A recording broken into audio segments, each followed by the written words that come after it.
অনেক দিনের প্ল্যানের পরে ফাইনালি এই ট্রিপটা আমাদের হলো। সো হ্যাঁ, আমরা কোথায় গেছিলাম, কি কি খাওয়া দাওয়া করেছি, কিভাবে কি মজা করেছি, সো সবই থাকছে আজকের ভিডিওতে। সো এই ট্রিপটায় যাওয়ার কারণটা কি অনেকে জানে অনেকে জানে না, তো সবই বলবো।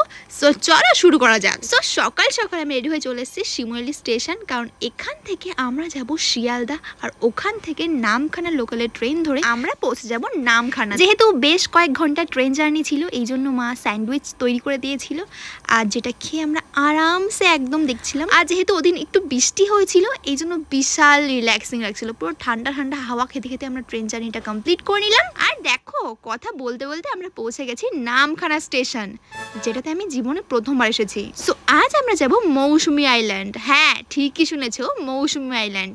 দেখো, নামখানা স্টেশন থেকে বাইরে বেরিয়ে ওখান থেকে অনেক টোটো অটো সবই পেয়ে যাবে। সো টোটোতে করে আমরা পৌঁছে যাব 7 মাইলের ঘাট, আর ওখান থেকে আমরা নৌকায় করে যাব। তোমরা হয়তো অনেকেই জানো যে আগের বার ঘুরতে গিয়ে পিন্টুর ফোন থেকে সমস্ত ভিডিও, মানে যা যা ব্লগ ওখানে গিয়ে করেছিল পিন্টু, সব কিছু ডিলিট হয়ে গেছে। সো আমি পিন্টুকে বলেছিলাম যে এইবার তাড়াতাড়ি তোমার জন্য একটা ট্রিপ প্ল্যান করবো, তুমি ওখানে গিয়ে ব্লগ করো, আমি জাস্ট নর্মাল একটা ভিডিও করো, বাকি ব্লগ তোমরা হয়তো পিন্টু চ্যানেলে অলরেডি দেখেই নিয়েছো। আর না দেখে থাকলে ফটাফট যাও ওর চ্যানেলে গিয়ে দেখে নাও। বাই দ্য ওয়ে, ওই নৌকোর থেকে নেমে আরেকটা টোটো ধরে আমরা চলে আসবো ক্যাম্প স্টার ক্যাম্পে। আর আমি তো এত এক্সাইটেড ছিলাম কি আর বলবো। আর তোমাদের সমুদ্র নাকি পাহাড় কোনটা ভাল লাগে আমাকে কমেন্ট করে অবশ্যই জানিও। আমার তো স্পেশালি সমুদ্র দেখতে খুব ভাল লাগে। সো এই ক্যাম্পে এসেই প্রথমে আমরা সমুদ্র দেখে নিলাম, মানে বিচের দিকটা কি সুন্দর লাগছিল, তো আমরা খুব এক্সাইটেড ছিলাম যাওয়ার জন্য। সো ভাবলাম চলো রুমে ব্যাগগুলো রাখি। সো আমরা বেসিক্যালি সবাই একসঙ্গে থাকার জন্য একটা বড় রুম নিয়েছিলাম, আর আমাদের এই রুমটার প্রাইস পড়েছিল 1500 টাকা per head, fooding plus lodging. আর দেখো, রুমটার মধ্যে এসিও রয়েছে, দুটো বড় বেড রয়েছে, একটা টেবিল রয়েছে, দুটো ব্ল্যাঙ্কেট রয়েছে, একদম আরামসে সকলে থাকতে পারবো। আর এই রুমটা বেসিক্যালি 6 থেকে 7 জনের জন্য।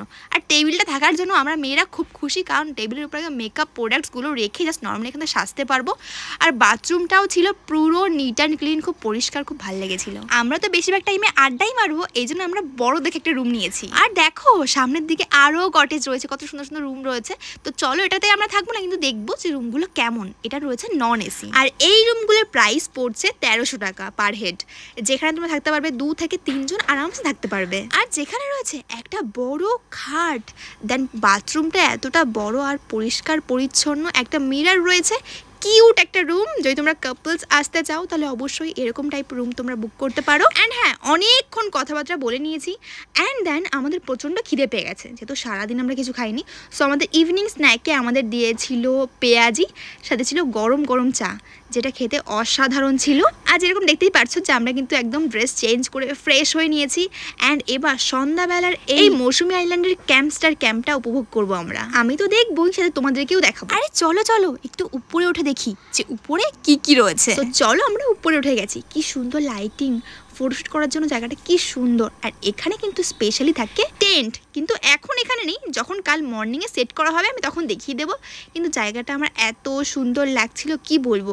আর হচ্ছিল বাইরে হালকা হালকা বৃষ্টি, ঠান্ডা ঠান্ডা আবহাওয়া, একদম আলাদাই ফিল আসছিল গাইস। আর যদি তোমরা বন্ধুরা বা ফ্যামিলি মিলে একদিনের ছুটি কাটাতে মৌসুমী আইল্যান্ড আসতে চাও, তাহলে অবশ্যই এই ক্যাম্প স্টার ক্যাম্পের সাথে কন্ট্যাক্ট করতে পারো। আমি কিন্তু ডিটেলস স্ক্রিনে মেনশন করবো, প্লাস ডেসক্রিপশন তোমরা অবশ্যই চেক করো। এই হালকা হালকা বৃষ্টিতে আমরা বসে পড়লাম একদম বিচের সামনে, আর খুব ঠান্ডা ঠান্ডা হাওয়া খাচ্ছিলাম, যেটা মনে হয় পুরো বেস্ট জিনিস ছিল। সারা দিনের ক্লান্তি আমার এখানে এসে একদম সব শেষ হয়ে গেছে। সো অনেকক্ষণ মিলে সবাই ভালো করে আড্ডা মেরে নিয়ে এবার বসে পড়লাম ডিনার করতে। অ্যান্ড ডিনারে ছিল চিকেন আর আলু ভাজা। আর চিকেনটা এত টেস্টি ছিল, মনে হচ্ছিল না যে বাইরে কোথাও খাচ্ছি, মনে হচ্ছে বাড়ি রান্নাই খাচ্ছি। দারুণ টেস্টি ছিল। আর কোথাও বেরিয়ে না খাবার দাবার ভালো হলে আর কি চাই বলো। সো খাবার দাবার এক কথা এখানে অসাধারণ। সারাদিন ট্রেন জার্নি করে রীতিমতো আমরা ক্লান্ত হয়ে পড়েছিলাম। সো আমরা সকলে ঘুমিয়ে পড়েছি, আর সকালে উঠে একদম আমরা ব্রেকফাস্ট করতে বসে গেছি। আর ব্রেকফাস্ট যেখানে করবো তার সামনেই দেখতে পারছো কি সুন্দর সমুদ্রের ঢেউ দেখতে পাচ্ছি, একদম মনটা আনছান করছিল যে কখন আমরা যাব, সমুদ্রে নামবো আর স্নান করবো। ওয়াও গাইস, আলাদাই ছিল। আর ব্রেকফাস্টে ছিল লুচি, ঘুগনি আর একটা ডিম। আচ্ছা, তোমরা লুচি না পরোটা কোনটা খেতে ভালোবাসো আমাকে কমেন্ট করে জানো। আমার স্পেশালি লুচিটাই বেশি ভালো লাগে। আর যেরকমটা আমি আগেই বলেছি, এখানকার খাওয়া দাওয়া একদম অসাধারণ ছিল। সো হ্যাঁ, পেট ভরে আমরা খেয়ে নিয়েছি। তাড়াতাড়ি খেতে হবে গাইস, কারণ সমুদ্রে নামবো, খুব আনছান করছে মনটা একদম। দেখো দেখো, এদিকে তো সবাই সমুদ্রে নামার জন্য খুব এক্সাইটেড, কিন্তু ঢেউটা এত বেড়েছিল যে আমি তো খুব ভয় পাচ্ছিলাম, কিন্তু পরে নেমেছি। দাঁড়াও দাঁড়াও, দেখতে পেয়ে যাবে। দেখো এদিকে আখি, পিন্টুরা সবাই নেমে গেছে। আচ্ছা চলো, যারা রুমে না থেকে একটু নতুন রকম এক্সপিরিয়েন্স করতে চাও তাদের জন্য কিন্তু টেন্টের ব্যবস্থা এখানে রয়েছে। আর যেখানে টেন্টগুলো থাকবে না তার অপোজিটে পুরো সমুদ্র দেখতে পাবে, প্লাস ঠান্ডা হাওয়া, সমুদ্রের গর্জন। ওয়াও, এক কথা একদম দারুণ, কি আর বলবো। যেরকমটা আগেই বলেছিলাম যে কালকে রাত্রে কিন্তু টেন্টগুলো সেট করা হয়নি, তো মর্নিংয়ে কিন্তু অনেক লোক আসবে টেন্টে থাকার জন্য।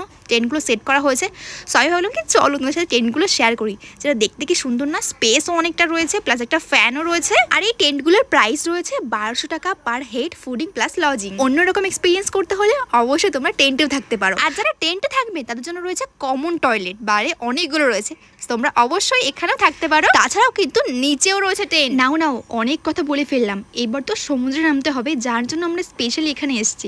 দেখো পিন্টু এত ঝাঁপিয়েছে, প্রথম থেকেই তোর কষ্ট হয়ে গেছে, জাস্ট বসে পড়েছে ওখানে। আচ্ছা ওকে দেখে কেমন একটা লাগছে না, বলো তো কমেন্ট করে, বুঝে গেছো কিনা। যাই হোক, আমরা ফ্রেন্ডসরা মিলে দারুণ মজা করেছিলাম। এখন কিন্তু গরমে বেশিরভাগ লোকই দেখছি সুইমিং পুলে যাচ্ছে, কিন্তু সুইমিং পুল কোথায় আর সমুদ্র কোথায়, দুটো ডিফারেন্ট জিনিস। তো তোমরা একদিনে ছুটি কাটাতে হলে অবশ্যই এখানে চলে আসতে পারো। আর যে সমুদ্রে বেশি লোকজন থাকবে না, একদম আরামসে মজা করতে পারবে। আমরা তো রীতিমতো 2 থেকে 3 ঘন্টা ঝাঁপিয়েছি, বেশ মজা লাগছিল আমাদের, উঠতেই ইচ্ছা করছিল না সমুদ্র থেকে। সো ফাইনালি ভাবলাম আর বেশিক্ষণ যদি ঝাঁপাই না তাহলে রীতিমতো ঠান্ডা লেগে যাবে, সো আমরা উঠে গেছি। আর এখানে দেওয়া হয়েছে আমাদের ওয়েলকাম ড্রিঙ্ক। কাল যেহেতু আমাদের এখানে আস্তে আস্তে রাত হয়ে গেছিল, এই জন্য আমরা স্কিপ করে গেছি ওয়েলকাম ড্রিঙ্ক, বলেছিলাম কালকে দিতে, তো আমাদের একটা মাজা দিয়ে দিয়েছে সকলকে। সো আমরা মোটেও চাইনি যে আমরা রুমের মধ্যে বসে টাইম স্পেন্ড করব, বেরিয়ে গেছি আমরা বাইরের দিকে, বিচের দিকে ঘুরতে। আর এই দুপুরের বিচটা একদম অসাধারণ, পুরো ফাঁকা নির্ঝন। আর যেরকম তোমরা সকলে জানো যে পিন্টু মাছ ধরতে খুব ভালো লাগে, তো জাল পাতা ছিল ওখানে, তো পিন্টু চলে গেছে জালে কি কি মাছ আছে দেখতে। যেমন ধরেছিল একটা কাঁকড়া, যেটা কিন্তু অলরেডি মরে গেছে, তো আমি ভাবছিলাম ছেড়ে দেবো, কিন্তু মরে গেছে, সে আর কী করা যাবে। যাই হোক, পিন্টু দেখো আরও মাছ ধরছে, যেখানে কোথায় কোথায় মাছ রয়েছে সব একদম দেখছে। সো অনেকক্ষণ আমরা সেখানে মজা টজা করে তারপরে চলে আসলাম আবার ক্যাম্পে। অ্যান্ড ক্যাম্পে এসে বসে পড়লাম আমরা লাঞ্চ করতে। আর লাঞ্চে ছিল ভাত, ঝুরঝুরে আলু ভাজা, ডাল, আলু পটলের তরকারি, আর হচ্ছে চিকেন। পিন্টু যেমন চিকেন খায়নি, ওর জন্য নিয়েছিলাম পনির। যারা চিকেন খাও না তারা ডেফিনেটলি পনিরও খেতে পারো। তাছাড়াও চাটনি পাঁপড় আলাদা করেছিল। সো খাওয়ার দাওয়ার কথা কি বলবো, যেটা আমি আগেই বলে দিয়েছি, এক কথায় অসাধারণ খেতে। আমি যেহেতু বাড়িতে ডাল খাই না, কিন্তু এক জায়গায় বেরোলে ডাল খেতে আমার এত ভালো লাগে, কি আর বলবো। সো আমরা একদম পেট ভরে লাঞ্চ করে নিয়েছিলাম। তারপরে আমাদের সকলে এতটা টায়ার্ড লাগছিল, ঘুম পেয়ে গেছিলো, তো ভাবলাম চলো 2 ঘন্টা টানা ঘুম দিয়ে নিই, তারপরে উঠবো। সো উঠে দেখি তো আমরা একদম বারবিকিউ হবে। সো আমরা খুবই এক্সাইটেড হয়ে অর্ডারও করে দিয়েছি। সো চলো এবার সমুদ্রের পাড়ে গিয়ে কিছুক্ষণ বসি। তো সন্ধ্যাবেলা আমাদের দিল পেঁয়াজি সাথে চা, একদম সমুদ্র পাড়ে বসে একদম আরামসে আমরা এখন এটা এনজয় করবো। এরকম ফুরফুরে ঠান্ডা ঠান্ডা সমুদ্রের হাওয়া, সাথে পেঁয়াজি চা, আর সাথে বন্ধুরা, আলাদাই মজা। আচ্ছা তোমরা কারা কারা মৌসুমী আইল্যান্ড এসছো আগে অবশ্যই জানিও কমেন্ট করে। আমি তো অনেক দিন ধরে নাম শুনেছি, বাট ফার্স্ট টাইম আমি আসলাম, আর আমার এই ক্যাম্পটা খুব ভালো লাগলো। তোমরা যদি আসতে চাও কোনোদিনও, তাহলে অবশ্যই স্ক্রিনে দেওয়া কন্ট্যাক্ট নাম্বার কন্ট্যাক্ট করে নিতে পারো। আর দেখো আমরা কিন্তু এবার বারবিকিউ টেস্ট করব। আর বারবিকিউ কিন্তু আলাদা করে কিনতে হবে, এটা কিন্তু প্যাকেজের মধ্যে একদম ইনক্লুডেড নেই। আর এর দাম পড়ছে 1 কিলো 600 টাকা। আর আমার তো বরাবরই চিকেন খেতে দারুণ লাগে, আর এইসব ডিশ একদম আলাদাই। সো চলো টেস্ট করা যাক, আর দেখা যাক যে এখানে কেমন বানিয়েছে। লাঞ্চ ডিনার এইসব পড়তে আমাদের একদম এক্সপেকটেশন অনেক বেড়ে গেছিল, যে হ্যাঁ এখানে খাবার দাবার খুবই ভালো। আর এটাও খেতে একদম অসাধারণ ছিল, পুরো একদম স্মোকি ফ্লেভার আসছিল, সাথে একদম জুসি চিকেন, আলাদাই ছিল। সো আমরা কারাবুড়ি করে সবাই প্রপারলি খেয়ে নিয়েছি। এবার চলে গেলাম ডিনার করতে, কারণ তাড়াতাড়ি ডিনার করে সারা রাত তো আড্ডা মারতে হবে, তাই না। আর দেখো ডিনারে রয়েছে খাসির মাংস, আর যারা মাটন খাও না ওদের জন্য চিকেন রয়েছে, আর অপশানে কিন্তু পনিরও রয়েছে। তোমরা যেটা খাও আগে থেকে জাস্ট বলে দেবে। সো আমি তো ভাত খাওয়ার আগেই মাটনটা মুখে দিলাম, একদম আলাদাই ছিল, খুব টেস্টি। তারপর মনে পড়লো আরে ভাতটা তো খেতে হবে, তাই না। যাই হোক, তারপরে ভাত দিয়ে মাখিয়েও খেলাম, সেটাও খেতে দারুণ ছিল। আচ্ছা তোমরা মাটন না চিকেন কোনটা খেতে ভালোবাসো আমাকে কমেন্ট করে অবশ্যই জানাবে।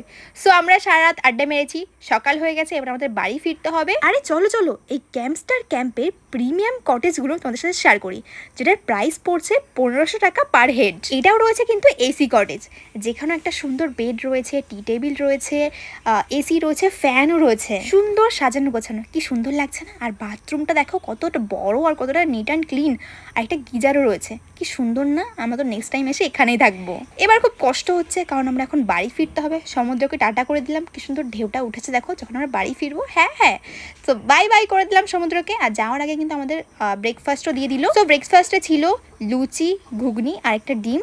সো আমরা ফটাফট ব্রেকফাস্ট করে নেবো কারণ আমাদের টাইম হয়ে গেছে, বাড়ি ফিরতে হবে। আর হ্যাঁ গাইজ, সাথে কিন্তু মিষ্টিও ছিল। সো আজকে এই সিম্পল ব্লগটা কেমন লাগলো অবশ্যই জানিও। আর যদি তোমরাও এরকম ছুটি কাটাতে মৌসুমী আইল্যান্ড আসতে চাও তাহলে অবশ্যই ক্যাম্পস্টার ক্যাম্পের সাথে যোগাযোগ করতে পারো। আর ডিটেলস ব্লগ দেখতে হলে পিন্টু অফিসিয়াল ইউটিউব চ্যানেল অবশ্যই ফলো করতে পারো। চলো guys, thanks for watching, I love you all.